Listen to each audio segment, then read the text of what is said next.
శ్రీ పరంజ్యోతి కల్కి అద్భుతం.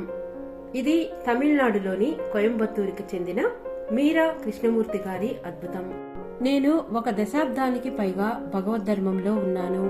శ్రీ అమ్మా భగవాన్ యొక్క ముక్తి బోధనలు అంతర్గత సంఘటనల గురించి తీవ్రమైన అవగాహనను తెచ్చాయి. ఇంతకు ముందు నేను తరచుగా బాధపడేవాడిని మరియు దానితో పాటు వచ్చే మానసిక పోరాటాన్ని అధిగమించలేకపోయేవాడిని. ఈ రోజుల్లో నేను గాయపడుతున్నాను, కానీ అవశేషాలు లేదా భావోద్వేగాలు లేవు, ఎందుకంటే అవగాహన ఎక్కువగా ఉంటుంది. భావోద్వేగ ప్రకోపాలు లేవు. అంతరంగక సంఘటనలను మౌనంగా గమనించగలుగుతున్నాను. విభేదాలు, తీర్పు, పోలిక, భయం, అపరాధం మరియు పని ఒత్తిడి పెరుగుతున్నా మోసపోకుండా సాక్షిగా ఉండగలుగుతున్నాను. అన్ని అంతర్గత సంఘటనలకు అంగీకారం ఉంది. మార్పు అసాధ్యమని గ్రహించగలుగుతున్నాను.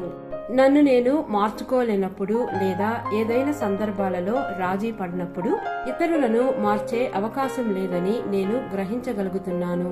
మరొకరిని మార్చడానికి ఈ ప్రయత్నాల నిష్ఫలతను గ్రహించడం వల్ల నాకు బంధాలలో అపారమైన స్వేచ్ఛ లభించింది. ఈ రోజుల్లో నేను మనుషులతో మరియు ప్రకృతితో సులభంగా అనుసంధానం అవ్వగలుగుతున్నాను. నేను సంతోషం, ఆనందంతో నా చుట్టూ ఉన్న ప్రతి ఒక్కరితో మరియు ప్రతి దానితో సంబంధం కలిగి ఉన్నాను. జీవితం గతంలో కంటే చాలా అందంగా మారింది.